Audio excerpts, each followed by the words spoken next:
रोजाना खबर रखे सब पे नजर।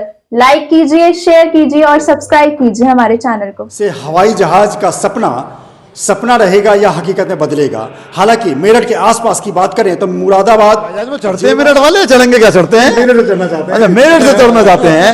तो देखिए, ये मेरी भी इच्छा थी, मैं अपनी जनता को सुविधा दिलवाना चाहता था। मैं पहली बार जब विधायक उस रनवे को यूज करते हुए एक सिविल स्टेशन वहां खोल दिया गया और वहां से फ्लाइट चालू हो गई। अब वहां से जो है अब मुंबई की फ्लाइट मिलने लगी। तो मुझको अब आशा बड़ी धूमिल लगती है। प्रतापपुर से तो बहुत नजदीक हुआ और प्रतापपुर से हमारा है मेरठ में जो प्रस्तावित है उस जगह से तो 30-35 किलोमीटर है, बस 20-25 ही बैठेगा।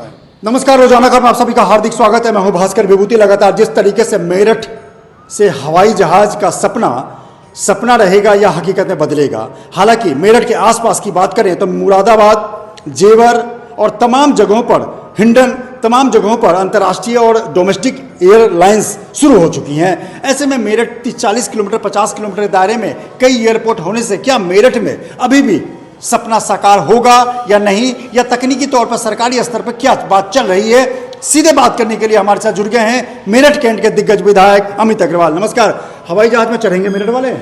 हाँ, हवाई जहाज में चढ़ते हैं मेरठ वाले, चलेंगे क्या चढ़ते हैं? मेरठ से चढ़ना चाहते हैं। अच्छा, मेरठ से चढ़ना चाहते हैं। तो देखिए, ये मेरी भी इच्छा थी, मैं अपनी जनता को सुविधा दिलवाना चाहता था। मैं पहली बार जब विधायक बना था 93 में, दूसरी बार बना 96 में, तब भी मैंने ये मांग रखी थी। वाजपेयी जी हम साथ काम करते थे, उनके साथ मिलकर मांग रखी थी।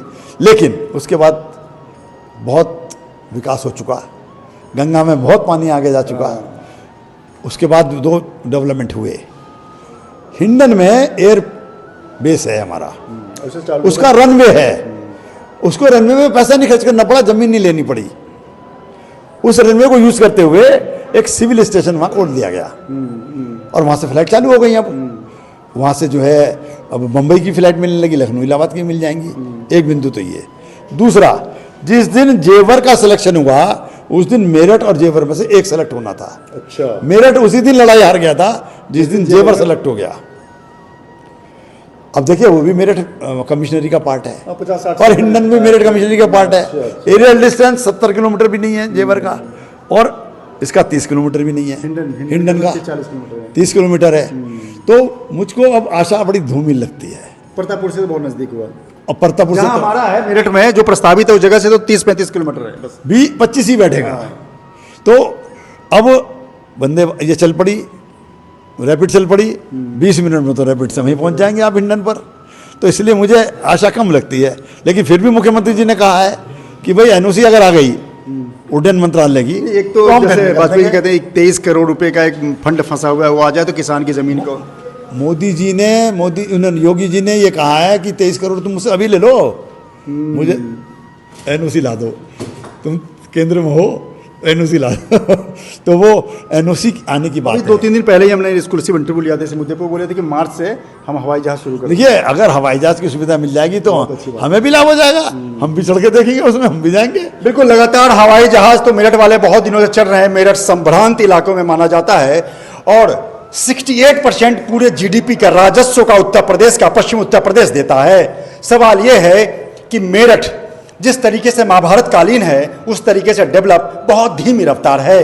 प्रयागराज जाकर देखिए, वहां वाकई संगम की नहीं, गंगा जमुना संगम सरस्वती गंगा बह रही है। फ्लाईओवर की कमी है, ब्यूटिफिकेशन की कमी है और लगातार स्ट्रीट लाइट की कमी है। तमाम चीज़ों को फोकस करने के लिए तमाम सरकारें लगी हुई हैं, विधायक भी लगे हुए हैं, लेकिन धीरे धीरे काम हो रहा है। मेरठ क्रांति भूमि से लगातार विधानसभा में आवाज बुलंद करने वाले अमित अग्रवाल 8 साल पूरे होने पर प्रेस कॉन्फ्रेंस आयोजित कर सरकार के बातों को, सरकार की सारी योजनाओं को बताने का काम किया। किसी नए मुद्दों को लेकर फिर रूबरू होंगे आपसे, तब तक के लिए इजाजत, नमस्कार। रोजाना खबर रखे सब पे नजर। लाइक कीजिए, शेयर कीजिए और सब्सक्राइब कीजिए हमारे चैनल को।